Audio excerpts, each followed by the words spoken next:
W.B. Du Bois, Joshua Lawrence Chamberlain, Thomas Paine. T. Paine? Tom Paine is great. W.B. Du Bois would be good. Frederick Douglass would be fantastic. Frederick Douglass, that's a good idea. Frederick Douglass is awesome. I like W.B. Du Bois too. I really like guys like A. William Randolph who, because of his comments that Martin Luther King people kind of forgot about. I really like Walter Reuther, head of the United Auto You know Workers. what we should do? We should just cut class every day, entire class at night, every day. Let's get this over with. All right. Okay, let's go ahead then. I don't know if anybody else is going to come, but let's go ahead and get started. And go ahead and take out your review list. But also take this out. Did everyone grab one of these? Everyone got one? If you don't have them, just pass them around. Just pass them around. And before, I'll talk about these in just a second. I gave you two nice little gifts because I'm just nice. Yeah. Weird to see the clock like that. Okay, and a couple of things. As you well know, the test is when? A week from today. Wednesday at 8 a.m. Yay. Now, Right early. what time should you get up? Like 7:59. 6? Maybe a little earlier. Make yourself some breakfast. And here's a piece of advice that somebody told me, and this is, Assassin! wow, there's more. You're gonna have to steal deaths from Mr. Fukar's room. Go steal. That. Slow. Now, one thing about this, and this I'm actually, you do whatever you feel comfortable with, but I'm very serious about this. If I were you, I would get up at least 2 hours before. That means you got to get to bed a little bit earlier. But here's the reason why. You need a couple hours to be awake before your mind really starts to focus. And so get up, and here's another piece of advice that I learned, and people did it the last few years, and they claimed it helped. If I were you, I'd get with some friends who are also taking the test. Why not? And about 6:30, take a couple mile walk. I'm not kidding. Walk to school. Yeah. You don't. You're gonna have to steal death from there. I will. Where do they like people? You know that shopping center? I repeat. I'm pretty sure. That's what I heard today. I repeat. Listen up. I am not kidding about taking a walk. Get the blood flowing. See, part of the problem is we're not strong enough to even lift it down. So that's why you want to walk. Yeah. So we might have, some of us might need to get all the juice, bulk up. Creatine!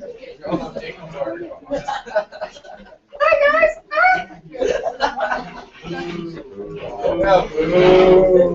All right. Okay, a couple of things. I'm serious though. Get up early. Do something physical to get your mind going. It really does help. And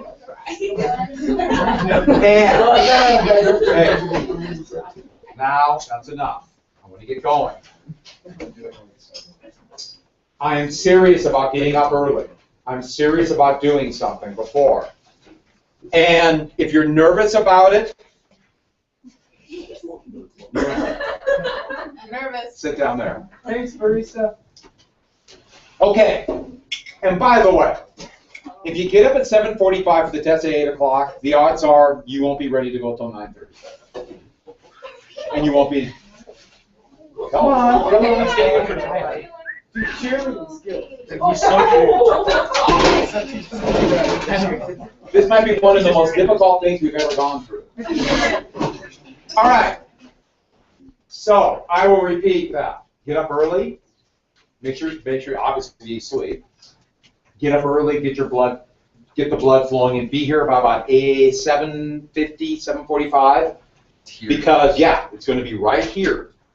Mr. Furlicker will call you out of your zero period if you have it. So don't worry about it. I mean, Wow. I mean, yes. Chemistry. Okay.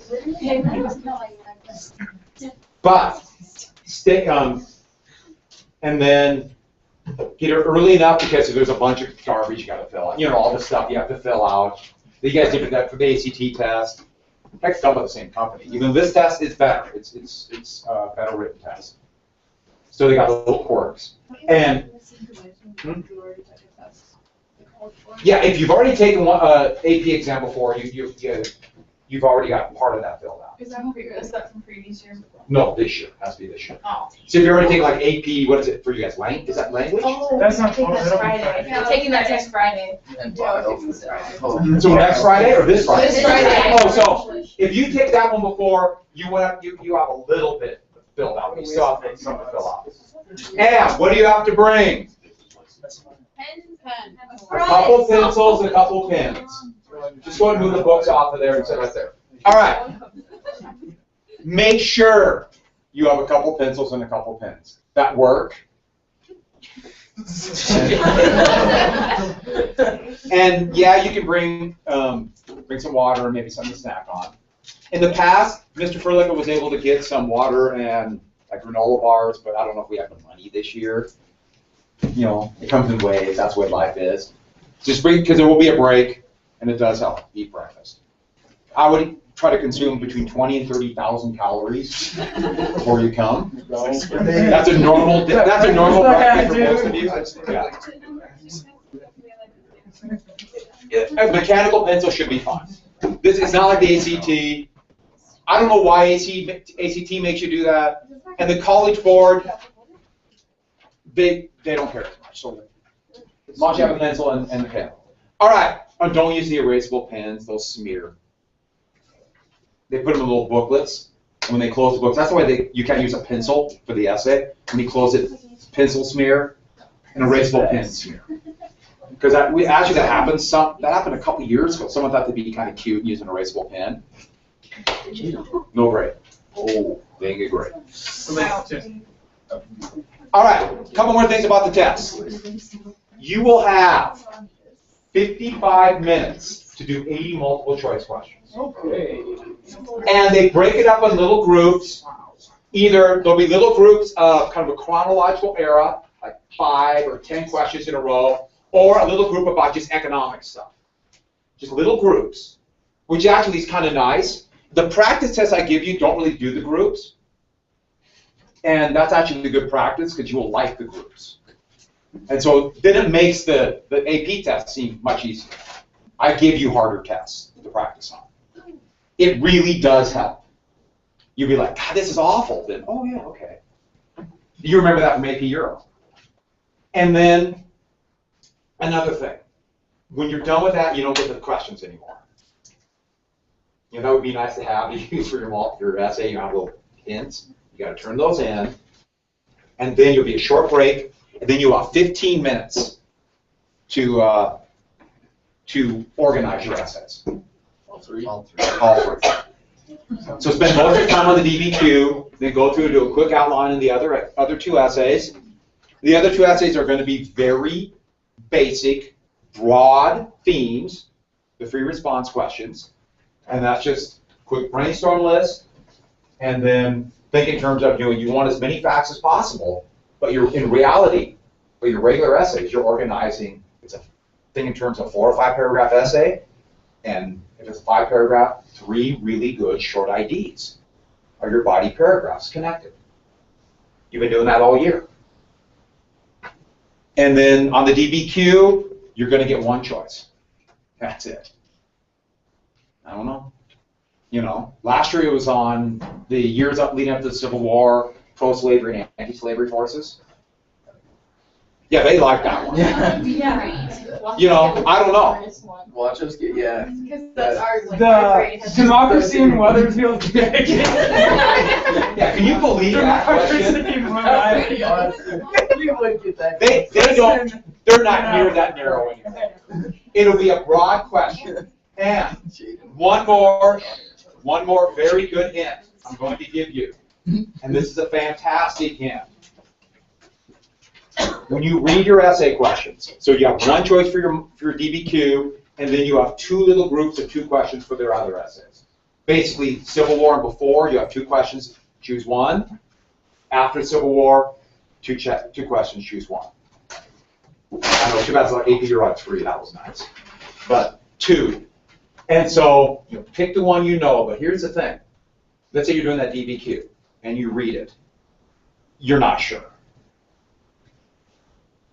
You know all, let's say it's the question like before, the pro-slavery and anti-slavery, before the Civil War. You know abolitionists, you know the sectionalism, compromise of 1850, all that stuff. You're ready.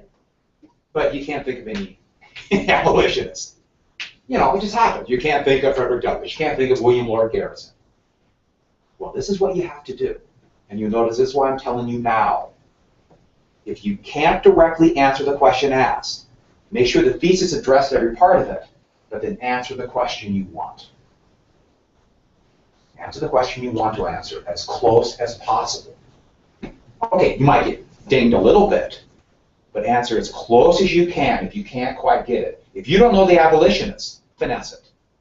Mention it, but talk about the events of sectionalism. Put in other facts. The documents will probably work. You better force them in to match your facts. But the point is, if you're not sure, answer the question you know. Address it in the thesis. And I know you're basically kind of cheating, right? But not really. You gotta answer what you know. Okay, this is easy for me to say when I'm not the one going to take it. If you're not sure, don't panic. Answer the part you know, and then get a paragraph close. And think of it another way. If you're not sure how to directly answer the question, show that you know something else. And maybe they'll think, God, this person is smart. They must have misread the question. Oh, darn it. Okay, but I'm still going to give them the benefit of the doubt. It's actually reality. Sometimes it works. But if you get enough good with a solid thesis, they'll give you a good grade. Give them something. Give them a reason to give you a good grade. So show that you know the material. And if it's not quite exact, still show you know stuff. Yeah. Sounds like dodging the question, I guess, in a way. You have to address your thesis. But the part that you don't know, yeah. Try to get. So you would just be like, oh, there's some abolitionists involved, but sectionalism played a bigger part or something. Yeah, you don't want to say it quite that way, but yeah.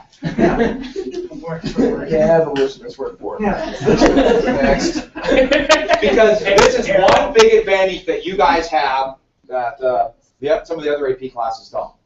There's a lot of leeway for the person grading it. And so if they have an excuse to give you a good grade, most of them want to give you a good grade. So give them something that you know. Hopefully, you'll know most of the answers to the question. But if you're not sure about one part, show that you know something. What would you do if you don't know anything about the question? Like the whether you can make it. Fine. No, if you don't know, then you have to figure it out. I mean, you're going to have to get as close as you can with something.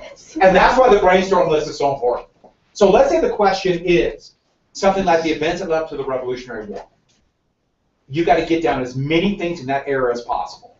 So the events that led up to the Revolutionary War, think of the terms all the way from around 1700 till the Revolutionary War ended, 1783, maybe a little beyond. Trade and Navigation Acts, mercantilism. Doritos, this is a Cheeto place. I thought only Cheetos were allowed here. Cupcake. And Cupcake. but get down as many things as possible, because when you get down as many things as possible, if you get down as much as you know as possible, hopefully it'll trigger memories. And it'll give you some fact. All right, so let's get back to this. By the way, were those any extra copies of this? Oh, right there. Okay, Gus, I'll give you one of these. Look at the list of previous DBQs.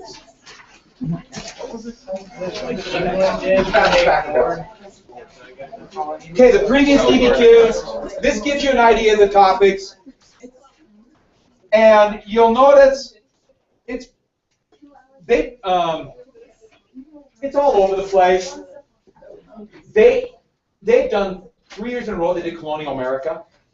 Something about Colonial America. So really, it's really hard to tell.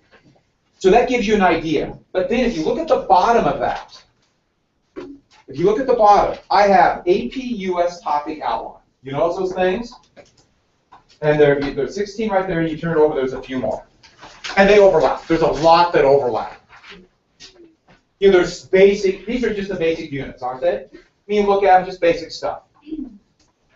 Now, starting on Monday or so, Monday evening, or something that you do it with friends, however you want to do it when you have some free time in class. And this really doesn't take that long. It's not like you have to go through and write everything down and just think about it. If you can do a brainstorm list of 15 things about the road to revolution, you can do that on Monday or Tuesday, you're fine. You probably got a pretty good idea. But if you get to antebellum reforms and don't have a clue, what should you study? Look at it real quick. That's a great way to study.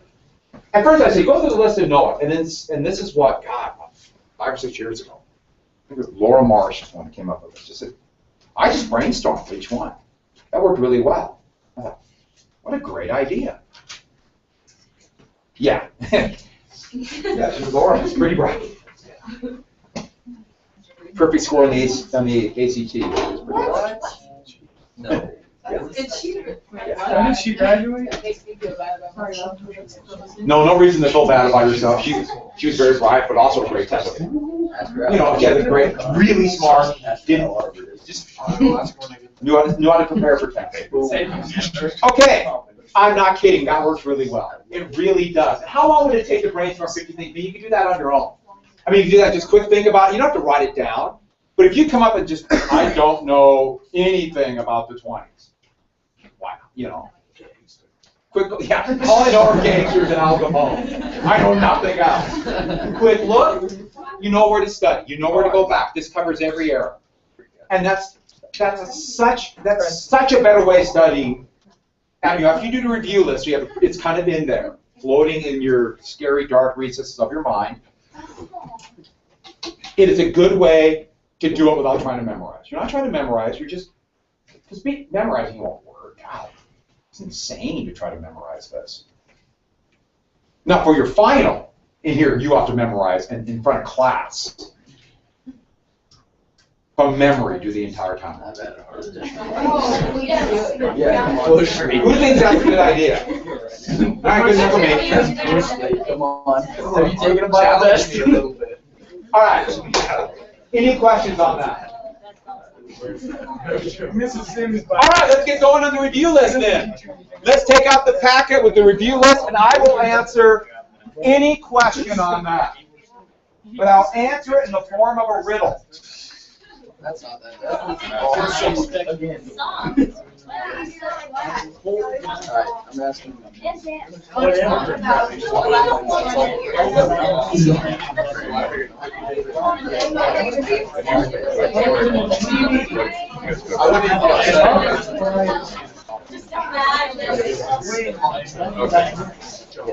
Yeah, that's the part I did.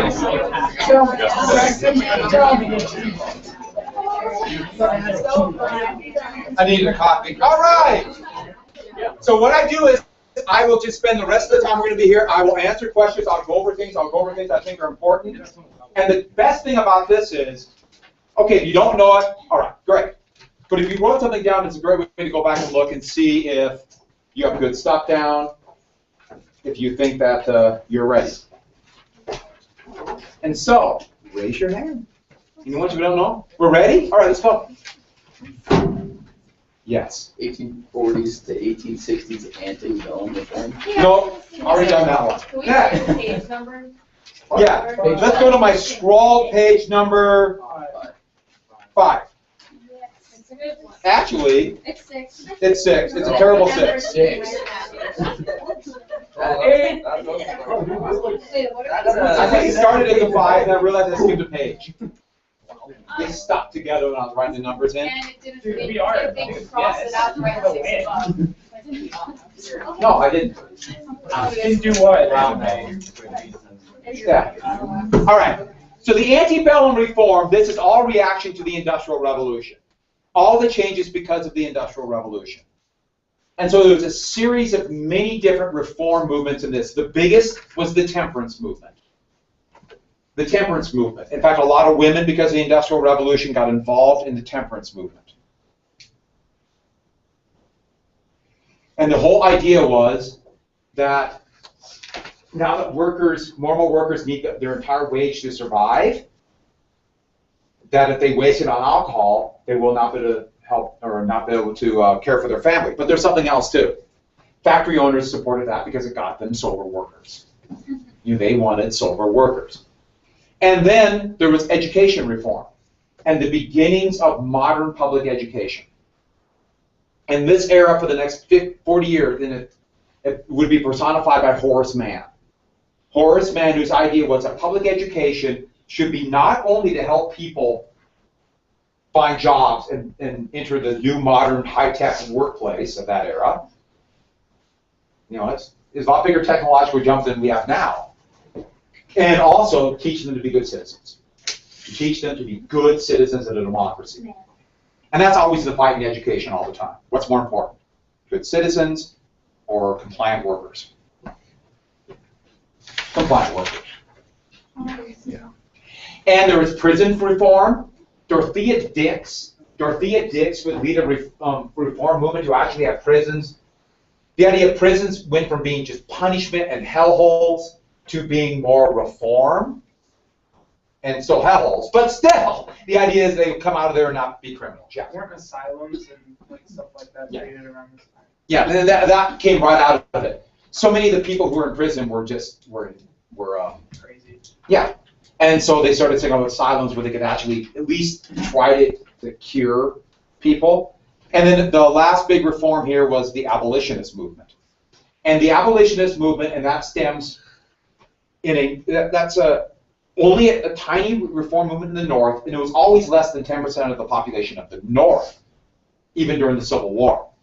And this was a movement to end slavery as quickly as possible. And yes, once again, this ties in with the Industrial Revolution and women. Women who no longer had an economic role in society like they used to now got involved more and more in reform. And so abolitionists, and the leading abolitionists were men like William Lloyd Garrison. Garrison, you remember his newspaper? Yeah, Do I have it on here? Yeah, I do, in 1831, The Liberator. Yeah, if you go back a page, William Lloyd Garrison's newspaper, abolitionist newspaper, was The Liberator in 1831. And even though it ties in with antebellum reform,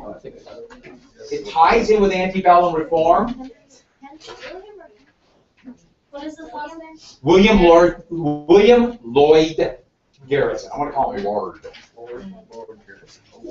And the idea, this was much different than previous attempts at abolition. The Liberator was that slavery was immoral, period, and must be stopped. Slavery is immoral. It is wrong. And so that is different than previous views like, well, we just don't like slavery because it might hurt the Republic. And by saying that, one of the big things about why the abolitionists became so reviled in the South, because if you say slavery is immoral, therefore the society based on slavery is immoral and slaveholders are immoral.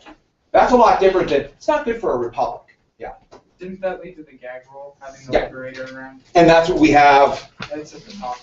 Yes, at the top of that page. The gag rule, and that was does everyone see that? You want to go right? Oh, I didn't talk about feminism. I will talk about feminism. Women's rights movement will be another antebellum reform, but I'll talk about that when I talk about Seneca Falls, okay? So I'll come back to that one. But let me go to the gag rule. Women's rights. Is it also Is it possible to go to No, you're just- Yeah. It also fits in antebellum reform, but I'm going to talk about women's rights on the other page, Seneca Falls. Okay, the gag rule on top of the page.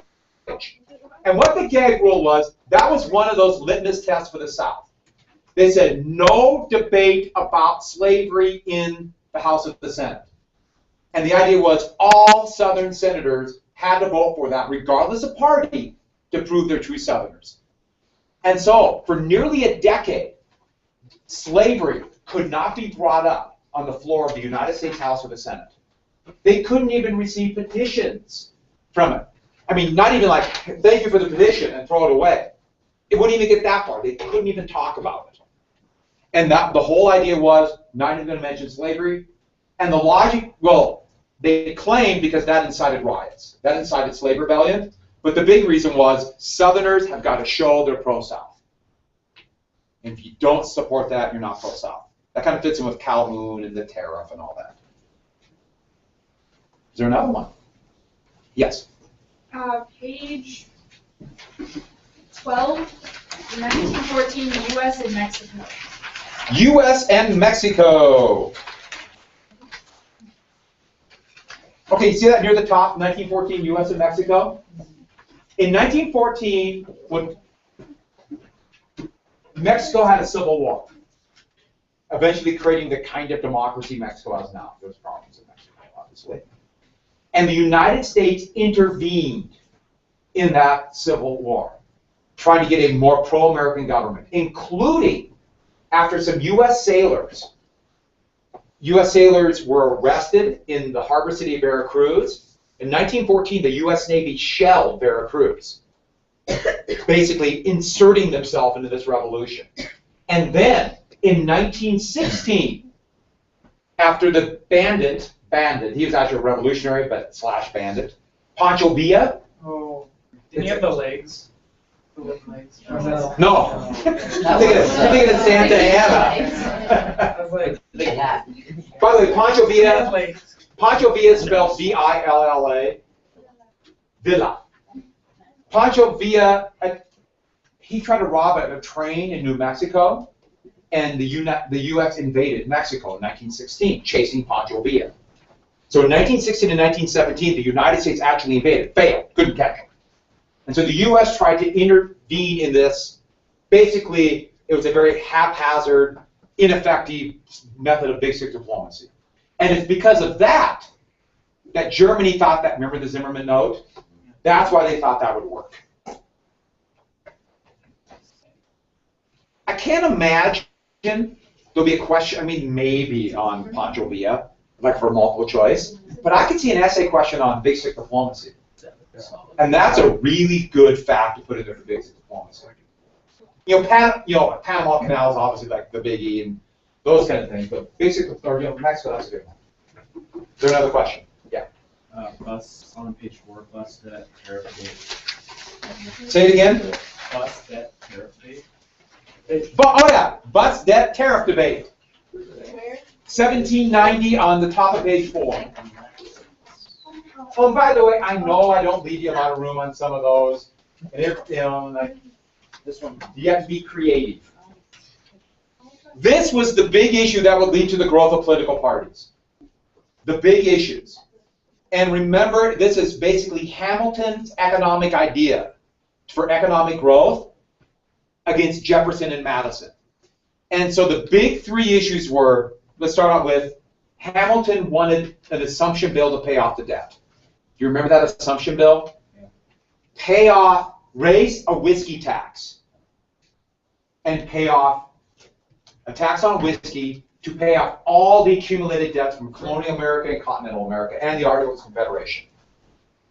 And this was all being done to destroy, and also to promote an industrial America, and Hamilton wanted more debt. He wanted to pay off the debt, to get good credit, to issue more bonds. To get more debt. He figured the wealthiest people in the new United States would buy these bonds, and they would do everything possible to save the United States, to protect it, to get their money back. It was a kind of evil, but brilliant idea. And Jefferson and Madison saw this immediately and said, this is anti-farmer, anti-democracy. But they compromised. The assumption bill passed, and Jefferson and Madison got the capital where they wanted it, in rural Virginia and Maryland, Washington, D.C. And so, you guys have questions directly about this? Yeah. What? Didn't it give the Bank of the U.S. implied rights to print and all that stuff like that? In fact, before we get to that, if you look down a little bit lower in 1794, we have the Whiskey Rebellion. Because of that tax, farmers in western Pennsylvania said, no, we're not going to pay it. But now with the new constitution and a strong government, Washington personally led a militia didn't really put down a rebellion. It was more like, I mean, it wasn't like a full rebellion. They just showed up with 10,000 men. And they said, okay, we'll pay. That's basically what happened. But unlike Shays' rebellion 7 years earlier, they couldn't put that down. They had no way. Now the U.S. has a strong central government and can put down rebellion. Let's look at the bust then. The Bank of the U.S. Hamilton wanted a bank that would be a charter, a contract from the government that would collect government revenues and issue currency. Collect government revenues and issue currency, therefore controlling the money supply. And the bank would loan money not only to wealthy merchants, but to new banks to create a strong financial system. Yeah. Jefferson and Madison said, nowhere in the Constitution does it say you can have a bank. They said, Doesn't say you can't. and they had a strict interpretation of the Constitution. Hamilton used, remember that necessary and proper clause. It's an implied power because the federal government can print money. Washington supported Hamilton and the bank passed. Lastly, tariff. Hamilton wanted a large protective tariff. In fact, he wrote a pamphlet called A Report on Manufacturers, where he said the future of America is commerce, industry, and finance. A protective tariff, remember that's a really high tax on imports to keep out foreign competition. The U.S. had no industry then. This did not pass. Only a small tariff because farmers have to pay higher prices for the tariff. This would be the big dividing line for the two political parties. Can we go over that?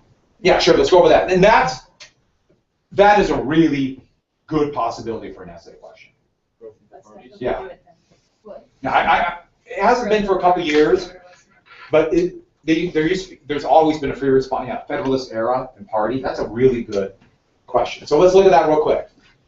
So the parties begin to break up, therefore, on Hamilton's economic policies, kind of pro-wealthy, pro-merchant, pro-industry, and Jefferson and Madison's more rural. And Hamilton's party became known as the Federalists, and Adams was basically a Federalist, be the only Federalist president. Washington remained neutral.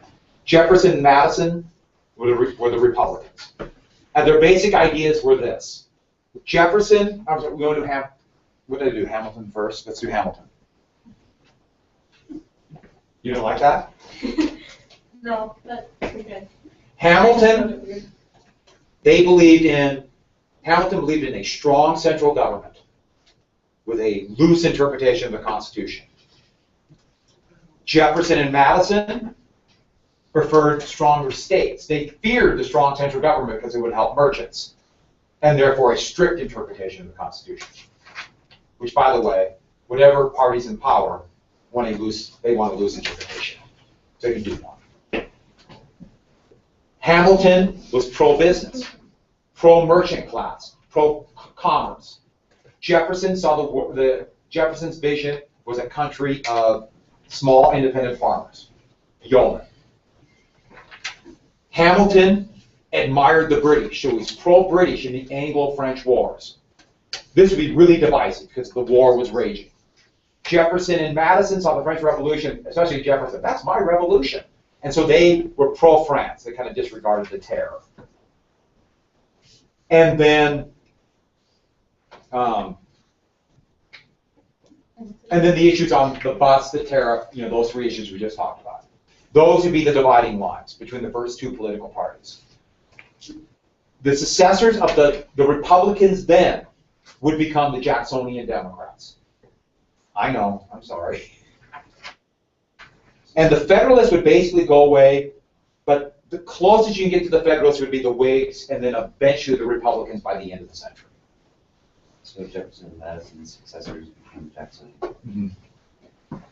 Any other questions? What about the timbers? Oh, Fallen Timbers. That's 1794. Yeah, the Battle of Fallen Timbers was 1794, and there the various tribes of the Old Northwest in Ohio were beaten by General Mad Anthony Wayne. 1794, the Battle of Fallen Timbers. A confederation of tribes in what is present-day Ohio, just right under the Whiskey Rebellion, 1790. Oh, And the Confederation was defeated by the U.S. forces in Ohio, and the Treaty of Greenville would give the United States basically much of Ohio, and said that then the rest of the Old Northwest was going to be Indian territory forever. And very quickly, the United States started breaking that treaty. But it got the United States a claim to Ohio, got the foot in the door. Like goods and stuff. Yeah. Goods and lots and lots of whiskey. Who did you say that the tribes were beaten by? Mad Anthony Wayne, General Wayne. I know his name was Mad Anthony. He's a very good Revolutionary War general.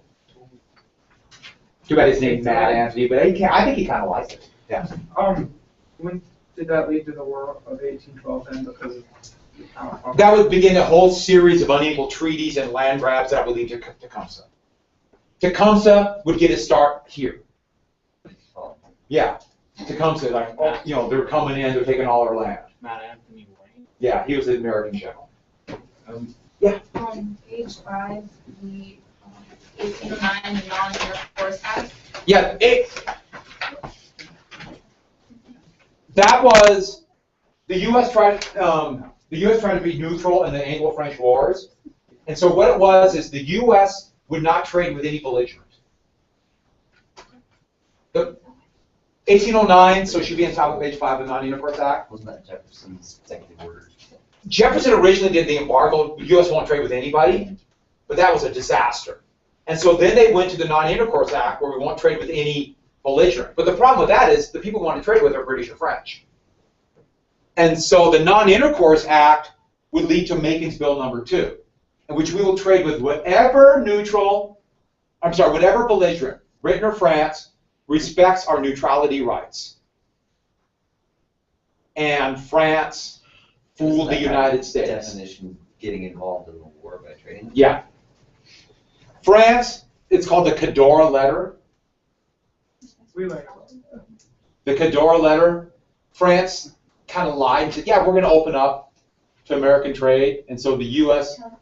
embargoed Britain. And that would directly lead to the War of 1812. The Embargo Act, what Jefferson thought, remember, you know, the French pirates were stopping American ships, the British were stopping American ships and oppressing sailors. So Jefferson thought, we'll trade with nobody. They want American goods, especially tobacco and more cotton. But it failed miserably. It turned into an economic disaster for the just beginning capitalist United States. So it ties in together. Yeah. Citizen Ghent on page 4. Citizen Ghent. That's not French. Oh, Citizen Ghent. Again, the Treaty of Ghent and the War of 1812. Citizen Ghent. I don't know why I left. I put more room there than Whiskey Rebellion. Yeah, I feel like I have to write a lot. I'm sorry about that. There really isn't much to write about Citizen Ghent.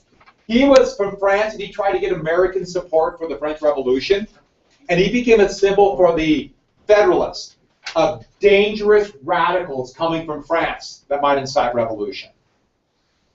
He tried to get the U.S. to get involved. Yeah, I didn't even realize I did that. This is like huge. Well, not huge, but So we came over to okay. Bottom of page 4, talk about the Marshall purchases. I can, and I will for you. Thank you. Remember, John Marshall was appointed. Everyone find in the bottom of page 4. John Marshall was appointed by Madison. He was the most important of the midnight justices, right before Jefferson was inaugurated. He appointed Marshall. Marshall was a Federalist and would be on the court till 1835. The court was Federalist. And this would be the most important time because the Marshall court was what they called nationalists, or for a strong central government. And most of the decisions gave more power to the central government. I put down 4, and these are the biggies. The most important cases, Marbury versus Madison, judicial review.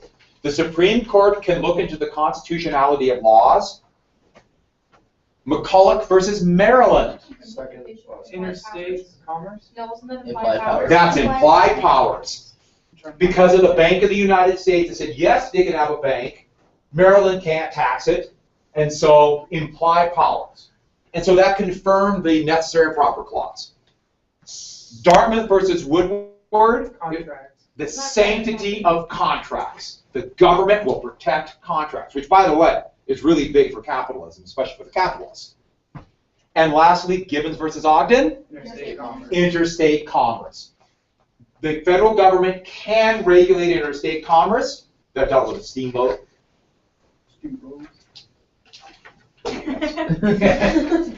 And that's interstate commerce. Now, they've asked Mark, oh, and by the way, this infuriated Jefferson. Jefferson wanted to impeach him. Jefferson tried everything he could. In fact, Jefferson said we should elect judges. It's wrong that they're appointed and they're for life.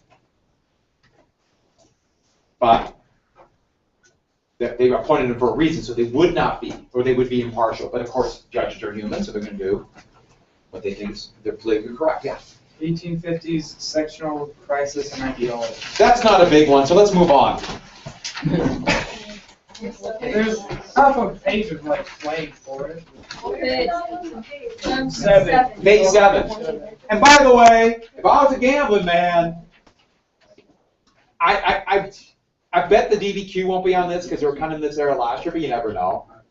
But this is perfect too for an essay question, isn't it? Something on here. Perfect. So what did you say appointed, Marshall? Madison. Does he Madison? No. Adams. You said, I thought you said. If I said Madison, no, Madison was the Secretary of State for Jefferson. I had him in my head. I thought you said Adams appointed Jefferson was third. Everybody, Adams appointed Marshall. I'm sorry if I said Madison. All right, back to the sectional conflict. Get to the test, Marshall. Oh, by the way, that actually reminds me, since I want to say this. You know, if you get 1 or 2 facts wrong in an essay, it happens. But if you get a lot of basic facts wrong, that's when they really dig.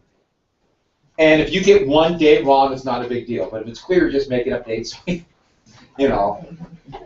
Oh, one more little piece of advice. So you can make up like 2 days. Yeah. Election of 1861. Don't use things like. Yeah, really. Don't use things like 18th or 19th century. Use 1750s. Just because because the 18th century is the 1700s, right? Right. And boy, wouldn't you hate to mess that up? And they look at it and say, "Oh, how dumb can you be?" Just because you accidentally put down the 17th century when you're thinking the 1700s. And let me phrase that. Be very careful if you use the 17th, 18th, or 19th century. Just be careful. It's really easy to miss 100 years. All right, back to sectional prices. Well, there goes 100 years. Sectional prices. Obviously, the big issue was page 7. Yeah, page 7. The big issue of the sectional crisis was obviously the economic system of slavery. But what really divided them in the 1850s, the issue that led to the Civil War, was slavery in the territories. Which system will spread into the new territories? And it really came to a head after the Mexican-American War and the Mexican Cession. What will happen there? That would be the most important element of the sectional crisis. Because the vast majority of Northerners, not the vast majority, the majority of Northerners by the 1850s were free soil. No slavery in the territories. They weren't abolitionists. Abraham Lincoln was not an abolitionist, but they were free soilers. And so it's that issue of slavery in the territories. That is the sectional issue.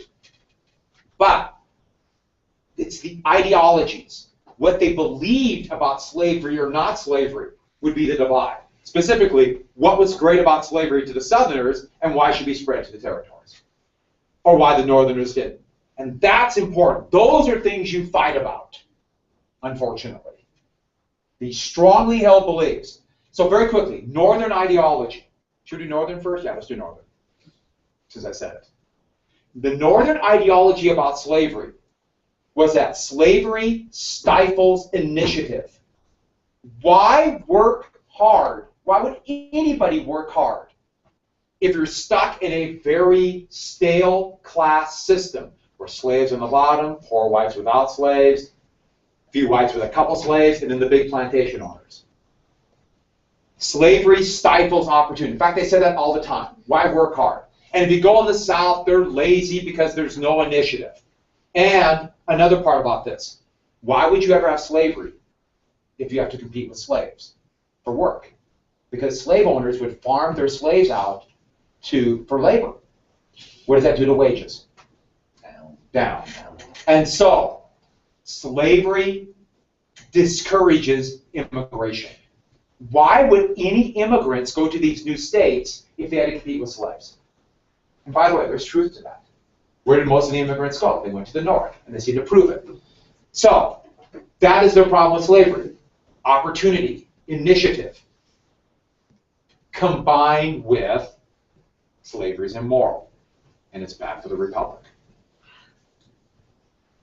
You can't truly be free if you have a system of slavery. Remember the gag rule? You know, they censor the press, censor newspapers in the South because it would incite abolitionist behavior. So that is the Southern view. What is so great about the North then? In the North, they said more and more Northerners this is what the North said. Our system should spread. Slavery's bad, shouldn't spread that. But our view of ourselves, more and more saying our system of free labor capitalism, where you can be anything you want. If you have initiative, you can start a business, you can get a job. If you don't like it, you can move on. There's incentive to work hard and move up the ladder. Now, of course, it isn't quite that simple. But there's clearly more mobility in the North at this time. If you work hard, don't you want to set up that system that has diversification and rewards initiative? So that's the Northern view. The Southern view is different. The South looked at themselves, the South, and they said very basic things. First off, it works. We're making money. The majority of exports for the United States by 1860 was plantation agriculture, cotton. We're making money. It works. We need it. It's in the Bible. Now, it's a different style of slavery, but yes, slavery is in the Bible, both Old and New Testaments. And here's the biggie. It's that Calhoun's positive good theory. We need it. Civilized. We're civilizing the slaves. We're civilizing them. Without us civilizing them, they would run wild. In fact, we're civilizing them. We treat our workers in the South better than Northerners treat their workers in the North. Yeah. And so in the North, you treat whites like that, they revolt. So in the South, we're preventing a revolution because everybody knows their place. How do they view? Oh, and so then that's how they view themselves. How did the South view the North? Wage slavery. Yeah, a bunch of wage slaves. They treated workers horribly. It's going to lead to revolution. What's the only thing they care about in the North? Money. Money. Well, we are cultivated and civilized in the South. And one more thing. Southerners believed by 1859 that everybody, they're out to get us, and they're all John Brown, ready to cut our throat in the middle of the night. Did that help? John Brown was good. Did I go too fast? I know I went over the, hopefully you kind of remembered some. Yeah. All right, dude. No, I'm not going to answer. Anybody but Justin? Yes. 1853, Gadsden Act. Gaston Purchase. The Gaston Purchase might be the most important event. No. That's why I left no space there. The Gaston Purchase is that little tiny bit of New Mexico and Arizona, the last little bit of the continent of the United States. Yeah, they paid $10 million for that. It was for the southern route of the Transcontinental Railroad, but that would finish the continental U.S. They want it's flat land for a railroad. Dred Scott. They actually paid almost as much for that as they did for the Mexican cession. So the Gaston Purchase is the last little bit. Not something. Dred Scott, 1857.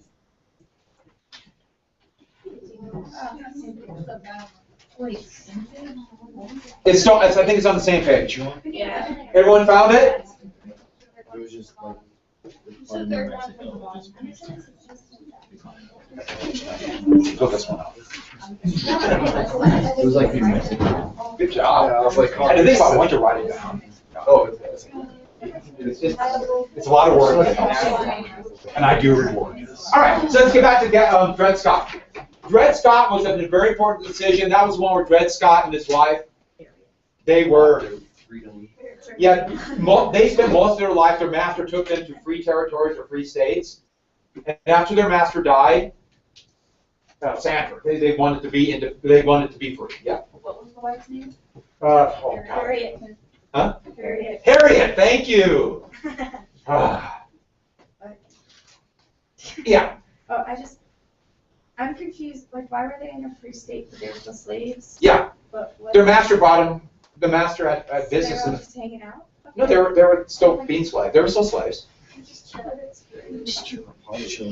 See, it was a real gray area because the Constitution protects property. Okay, so that's where it was all. And so that was the justification. But then abolitionists took up this case and said, if they spent most of their life in a free state, shouldn't they be free? And it went all the way to the Supreme Court. And Justice Roger Taney, remember that's Taney, Roger Taney, Justice, the Chief Justice of the Supreme Court, would write the ruling on Dred Scott. And what Dred Scott said is that, first off, we should never have heard this case. Slaves aren't citizens. In fact, they made it very clear. Blacks are not citizens. So this case should never have come to the Supreme Court. Actually, they should have just thrown it out right there. But they ruled anyways. And what they said is, slaves are property. And you can bring your property anywhere. Therefore, any federal law that banned slavery was unconstitutional. So that was one of the most dramatic and convoluted uses. In fact, it's really only the second biggie of judicial review. What was the first thing? Margaret versus Madison. And they threw out, therefore, the Northwest Ordinance of 1787, the Missouri Compromise, and all of those things about popular sovereignty, that opened up slavery. So it opened up everywhere to slavery. Taney thought, problem solved, right? If the issue is free and slave, if everything's slave, we won't have a war. Yeah. Taney, yeah. He was a loyal American even though he was from Virginia. Yeah. Was it any law banning slavery was unconstitutional? Yeah, any law, any federal law. Okay. State laws are different. Any others? Yeah. Any others? Yes. Sutter's Mill. Yeah. Sutter's Mill. 1849. 1849. What was discovered at Sutter's Mill? Actually, it was discovered in 1848. Gold. But that would lead to the gold rush. And why the gold rush is important? Well, for lots of reasons. Often we have inflation. There's all this gold. But the big thing was, Was that the California then? yeah, all these people went to California and they wanted to become a state. And that would lead to the big sectional crisis, which is the Compromise of 1850. Which in reality did save the Union, but not the way you would have liked it to save the Union. We talked about the compromise. I said, saved it. Well, it did say we're still here. Yes. Because in 1850, the South probably would have won. Yes. 1861, did. Eli. Any other ones? Can you do the compromise of 18? Let's do the Compromise 1850. Yeah, so the 3631 or earlier. 3630 is Missouri Compromise. That's 1820. Okay, so the Compromise of 1850, the whole deal. The big deal about the Compromise of 1850 was we have the Mexican cession, and underlying that, back up in 1848, was the Wilmot Proviso that would say no, it passed the House but failed in the Senate. No slavery in any territory the U.S. would get from Mexico. And now California wants to be free and wants to come in as a free state. And this blew everything up. And Zachary Taylor said, basically, let's have them all free. All territories. all the Mexican cession. We'll make them both free. 2 huge states, California and then the massive New Mexico. And fire eaters, Southern senators said no, and they threatened war. And that led to Henry Clay and a compromise that actually did not pass the way Clay wanted it and failed. We'll come back to the bill. It failed, he went home, and Clay thought my union is over. But then President Taylor died. Remember, he died after eating ice cream and cherries. And President Millard Fillmore was more open to compromise. Stephen Douglas split the bill up into bills that could pass. No, Clay was back in Kentucky. Clay wouldn't split it up. Stephen Douglas? Oh. Stephen Douglas did. Clay split up the Missouri Compromise. But Clay wouldn't split this one up. He refused. They split it up into bills that would pass. And these are the key elements of the Missouri Compromise. California, yeah, Douglas split up into separate bills. Yeah. So wasn't maybe Clay supposed to be the great compromise? Yeah. And his career was coming to an end at 1859. He realized he couldn't be president. You know, he thought this would be his last thing. Didn't he run like 6? He ran 4, yeah.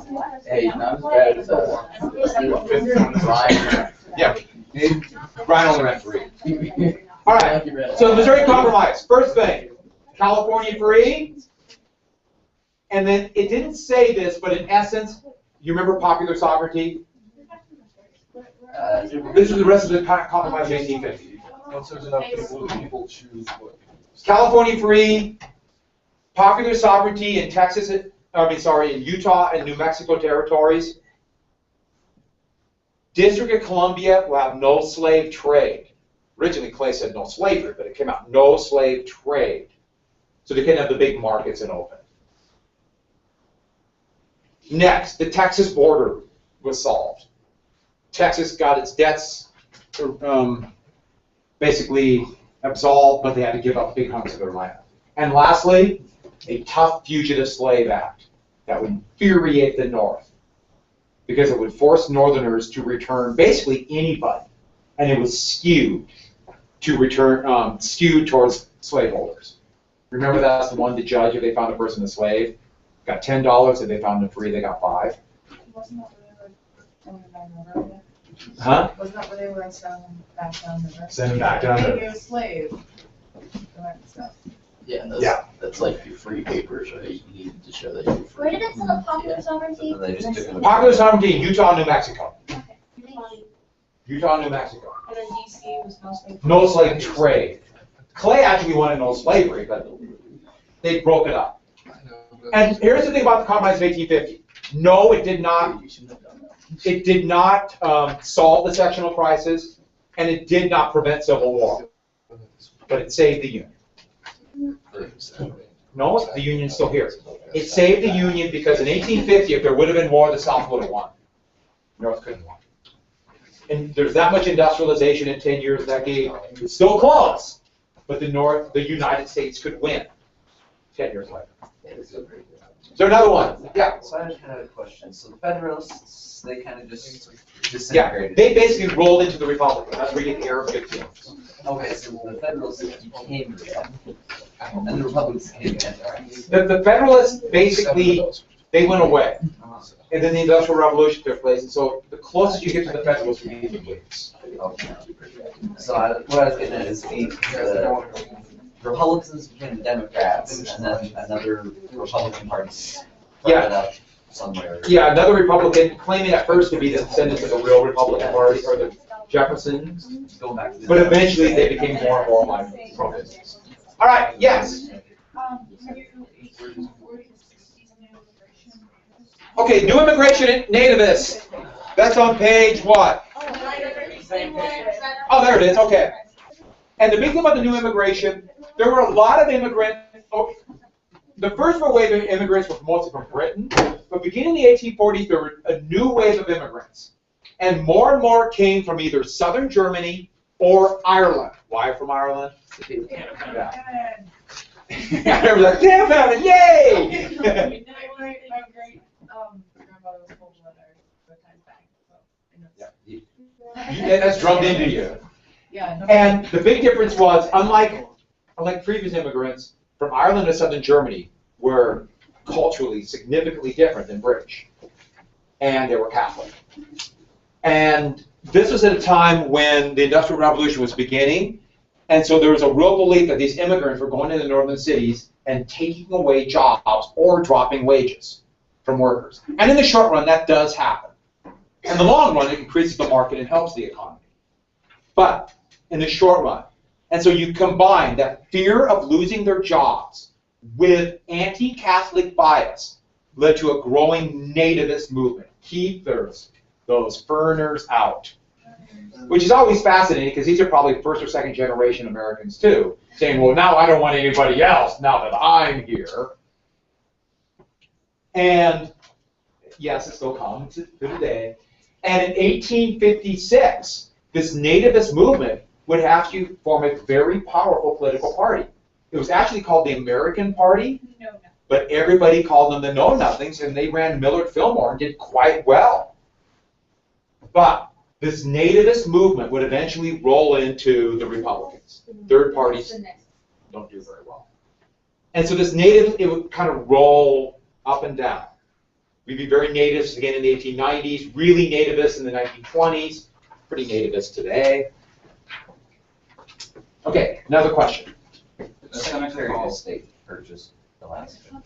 What Secretary of State? Seward. Seward's Wait, falling. Seward. Yep. Seward's falling. The big reason we bought it, well, partially to keep the British from getting it, but also Russia's the only country that supported us in the Civil War. Rewarded them. Okay, Fillmore was a nativist? Fillmore was originally a Whig. So when the Whig Party kind of died, he became. He was also the president. Yeah, he was the Whig vice president. The Whig Party died in 1852. He became a no. Actually, got a lot of votes. Yeah. All right, you want me to Seneca Falls very quickly? Yeah. Seneca Falls. What page is Seneca Falls? Same page. Everything's the same page. Yeah. That's what's great about America. Seneca Falls, and I did not. This is probably the most profound of the. This and abolitionism, they go hand in hand. The two most profound abolitionist reforms. Seneca Falls in 1848, it was the Women's Declaration of Rights. And basically a rewriting of the Declaration of Independence to include women. And it was the first one in the world. And it was led by Elizabeth Cady Stanton and Lucretia Mott. Lucretia was a very popular name. Who was that one by? Elizabeth Cady Stanton and Lucretia Mott. And the big element about this was demanding equal legal and political rights. Because women, especially after they got married, were essentially owned by their husband and had no rights. By the way, that was still, women were still owned in a few states in the South until the 1980s. Oh, what? Stupid. Yeah, I'm not kidding. Husbands could legally, like, rape their wives in 4 southern states until 1987. What a weird world we have, huh? Isn't it just kind of amazing how these little tidbits? That's not long ago, is it? All right, so back to Seneca Falls. And Seneca Falls would be the culmination of that first really big women's rights movement. And the women's rights movement that stemmed out of the Industrial Revolution. The Industrial Revolution started with, Seneca Falls was this culmination, where women, before the Industrial Revolution, were really important economically. You remember that whole story? Yeah. Women were important economically because they were needed for work.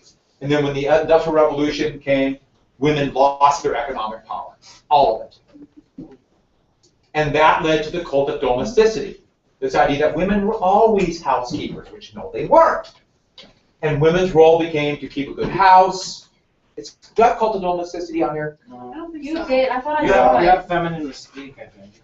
No, that's like No, that's what it I don't think it's- No, you don't have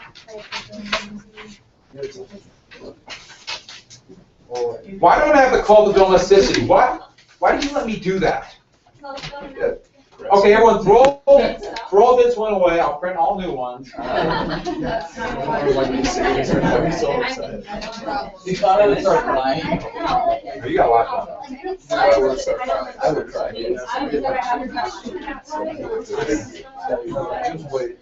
Well, I'm sorry, I don't have the call of domesticity. So write down the call of domesticity. I can't believe I don't have that. So put down the call of domesticity with Seneca Falls. With Seneca Falls. And this was this kind of made up idea that only existed for the upper class, that what's the role of women? Stay at home and raise your babies. Cult of domesticity. Yeah. To get a husband. Well, actually, that's more really of the 50s. But keep a clean house, care for your children, and that became a big important part of women's lives. The cult of domesticity, where women were supposed to be happy at home, where their only role in life is to care for children.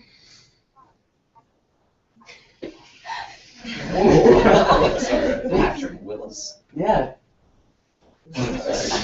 Last time, so I mean.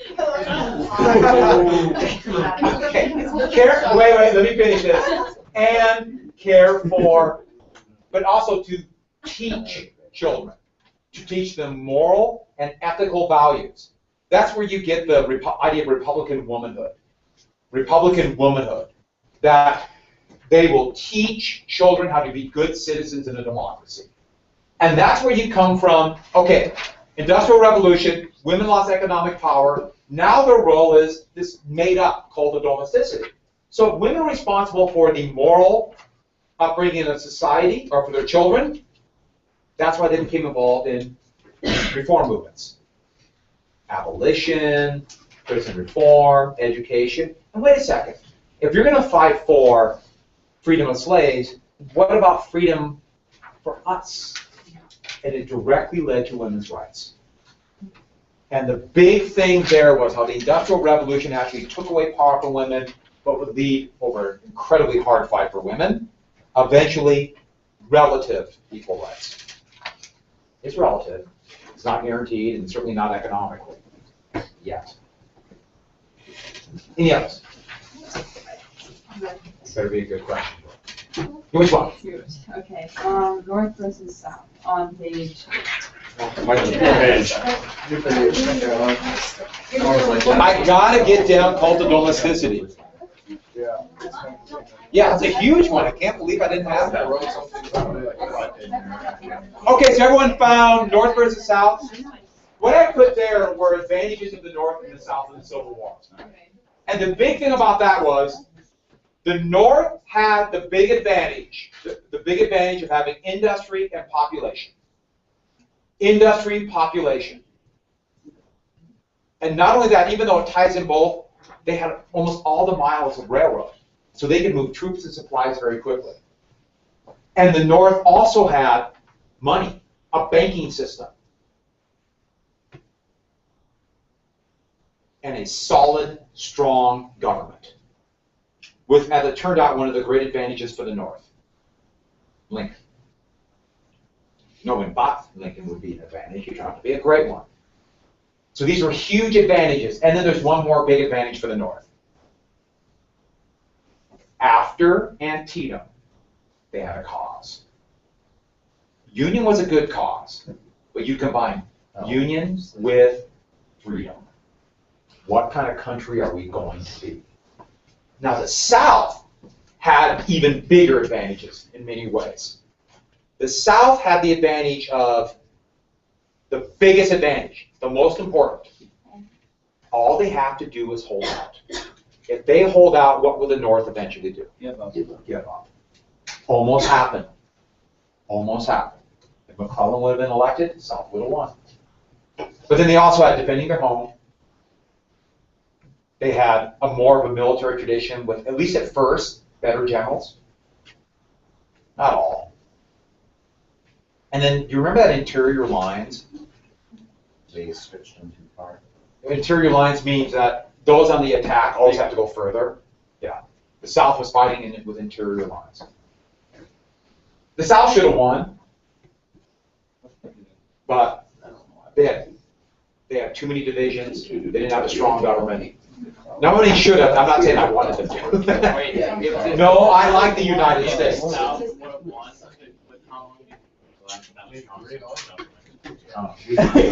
We'd be broken up.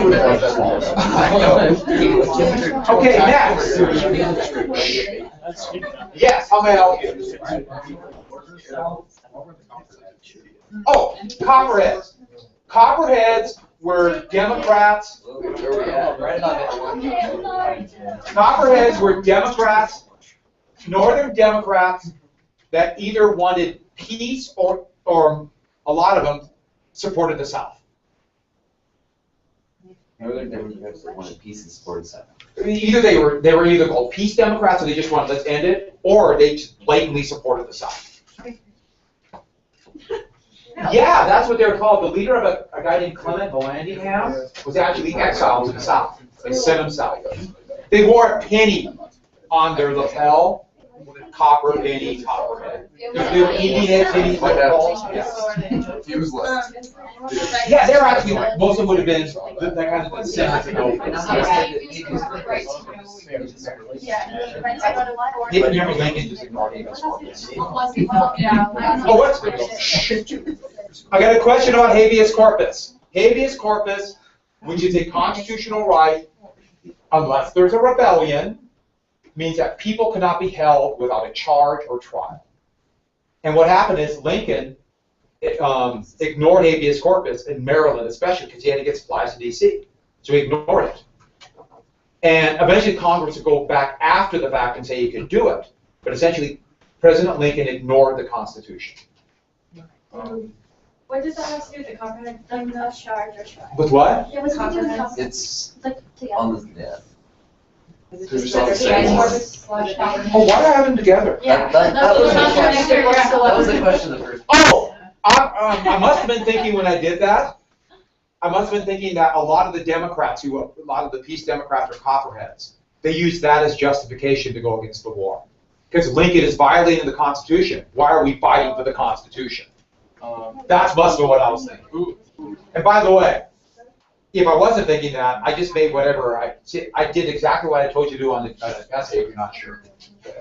Right, in a question, just put a dash. No, actually, I'm sure that's what I was thinking about. I really can't remember, but that. Yes, Izzy. What was he doing when he ignored habeas corpus, you said? Say it again. What was he doing when he ignored it? He did it all over just to stifle anybody going against the Union war effort, but the big place was in Baltimore.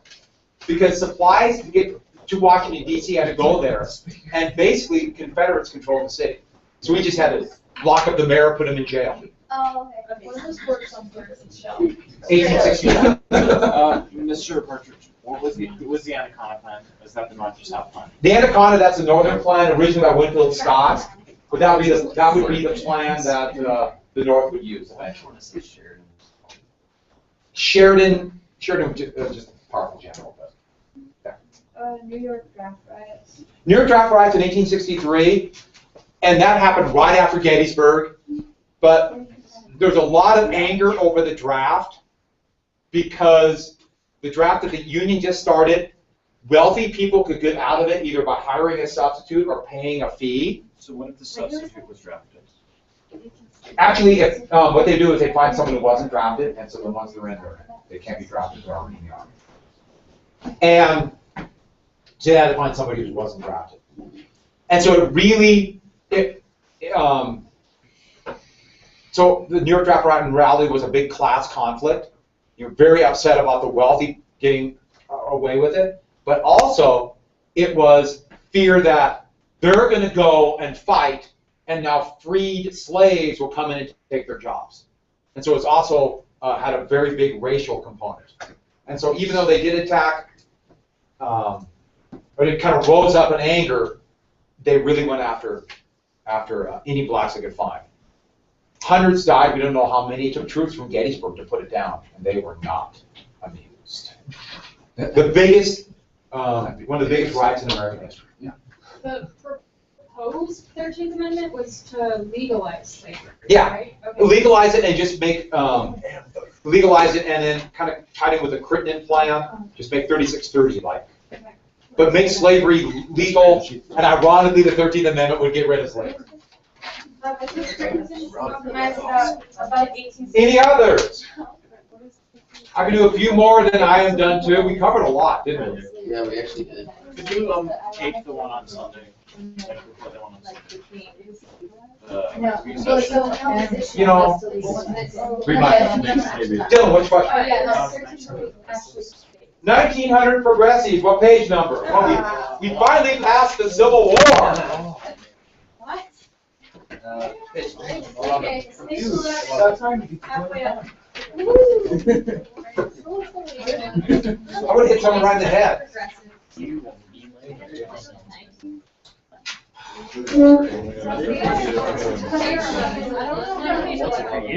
Okay, so we're at 1900 progressives. Everyone find it?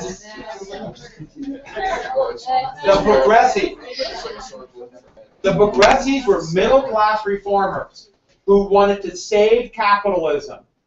They believed that capitalism had to be saved. And so even though they were influenced by the populists, this was more of a top-down movement. And they wanted to save capitalism from revolution. And they believed the only way to do it was through regulation. Government regulation. The government must step in and try to alleviate the rough edges of capitalism.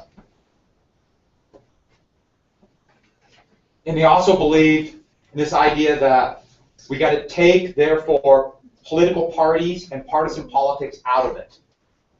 They thought, we'll get rid of parties and go to experts.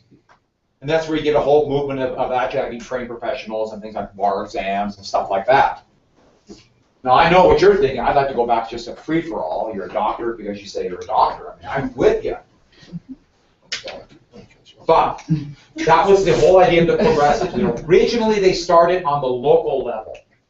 On the local level, by trying to do nonpartisan elections, having go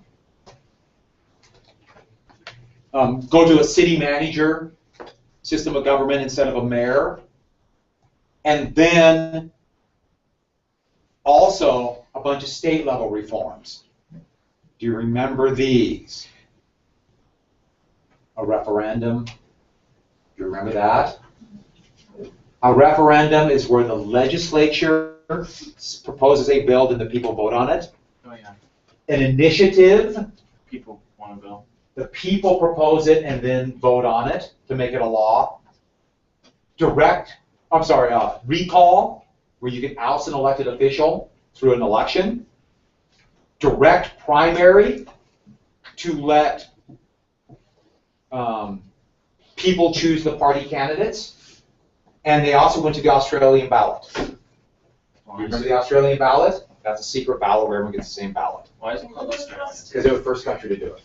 What were those last two after a recall? Direct primary, to let voters decide candidates instead of party bosses. And that was the first initial progressive reforms, and they did not work the way they thought.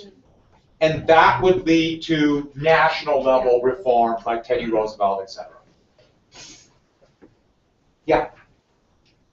Teen culture on page 16. Yeah, what? Seriously. By the way, the term teenager came out of the 1950s. Page 16. There's always been a generation gap. See, my name's Zero Walker. Yeah, it's on page 16, isn't it? Yeah. Like I have the pages memorized. There had always been a generation gap, but the 50s were different than any other time because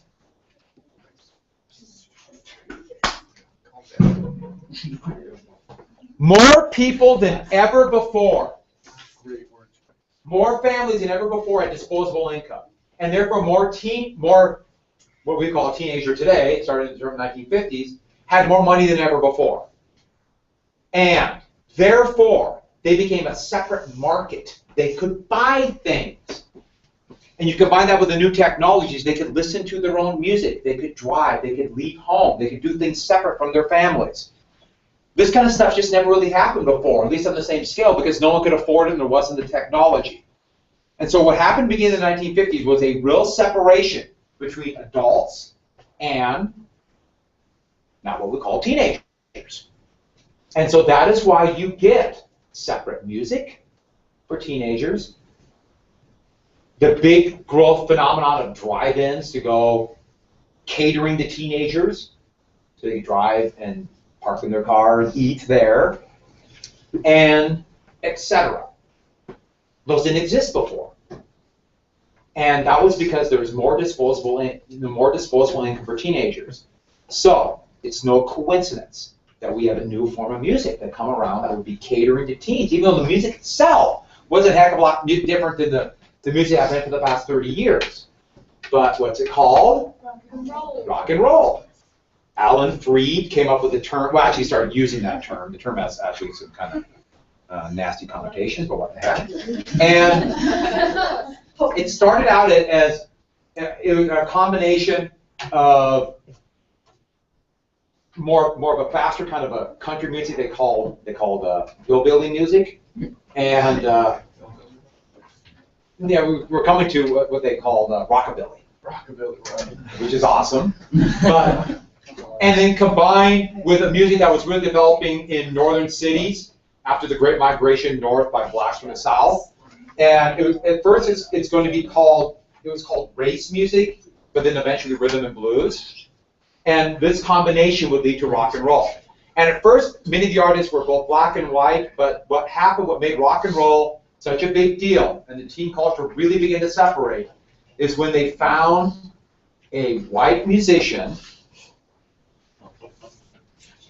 who could sound black. And that was Elvis. Maybe after the test, I'll play it. The first real big rock and roll song was done by kind of a middle-aged, balding white guy. And it's called Rock Around the Clock. It's awesome. Oh, you got the Beatles on here. I do have the Beatles on there on page 18. Let me just say something about the Beatles.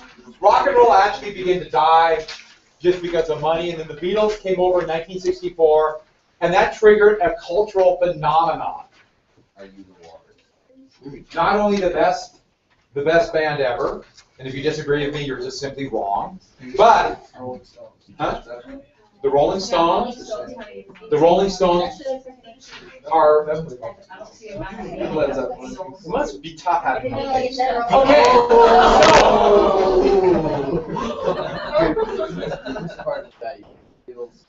no, I really like the Rolling Stones too, but you know.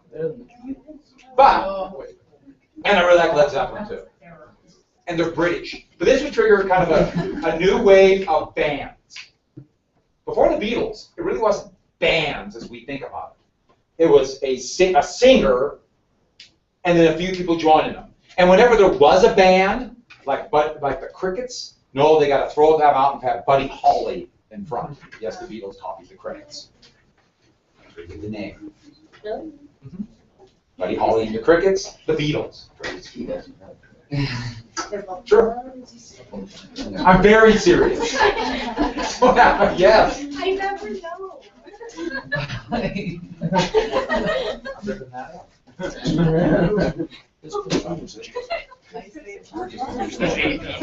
you want one more? Then I'm done. Sound good? You want to? Yeah, go ahead. Can you, on page 14, the CIO and growth of unions? Yeah, CIO and the growth of unions. Because of the Wagner Act. Whoa. Give us a sec. Very tough. Pretty unkind. Deep breaths. Can't make it through this. Look at that. How much would you give me if I hit that tiger shoe tank on the windshield? I'll give you a You give me $5? I know that. Put out. If it knocks anyone's eyes out? No. Okay. I don't have school hours. Yes, I hit it! All right. So everyone found the CIO?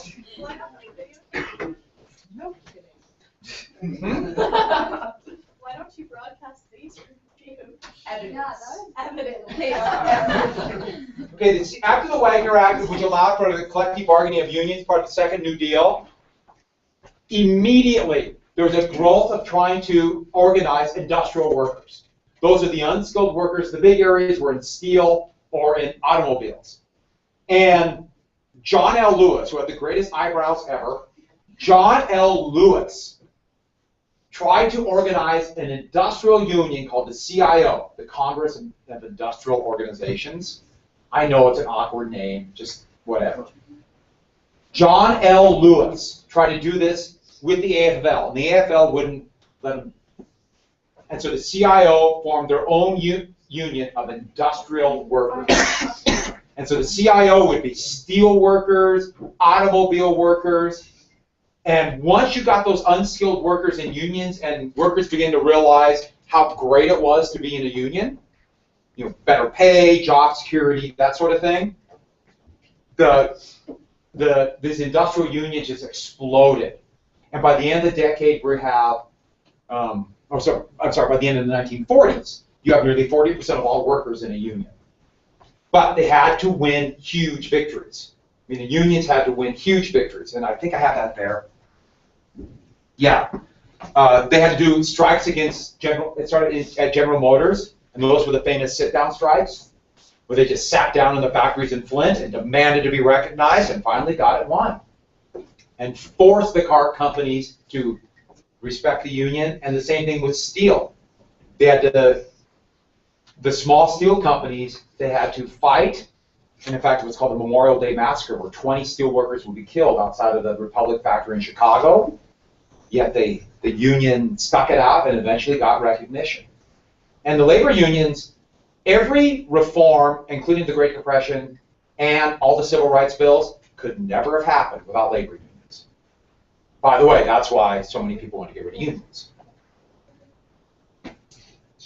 I think that covered it pretty good. And so unions be big into the 1980s. Now we don't have hardly any unions, and wages are dropping like a rock. For Keynesian economics, can we just draw the diagram you gave us? Yeah, you can do that there. I mean, you won't do that in the test, probably. Right. But Right. as long, if you draw the diagram, that's fine. I don't think that helps. If you see it. Can we do one more question, then I'm done? No, let's be done. Huh? Are you done? Yeah, we're done. We're done. I'll do one more. One more. What's that? Congress of Industrial Organization. Yes. Same page, destroyers for bases. Oh, that's easy.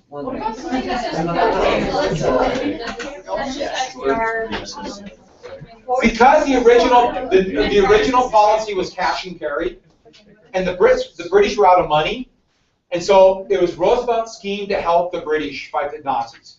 We gave them destroyers, which are escort vessels, and the British returned that for island. They basically gave the United States islands, the Virgin Islands. Those are the bases. Is that a good one to finish on?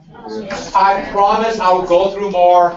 I promise I will come in at lunch tomorrow. If anybody wants to come in, I will answer questions again, or I'll go through the 80s. I'll do that. So I'll do it at lunch, and then when's the next one? And then how many people are taking the AP English? Raise your hand. Well, you're going to miss out on a review test.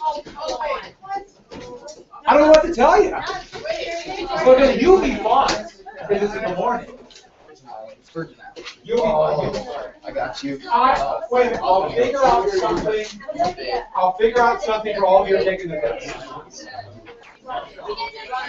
I'll figure out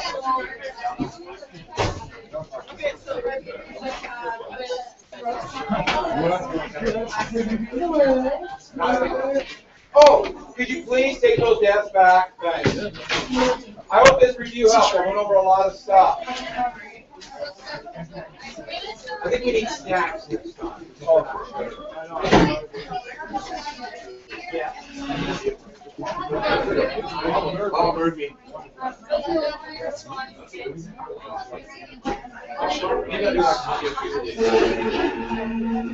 Remind me of that. What time is the Sunday?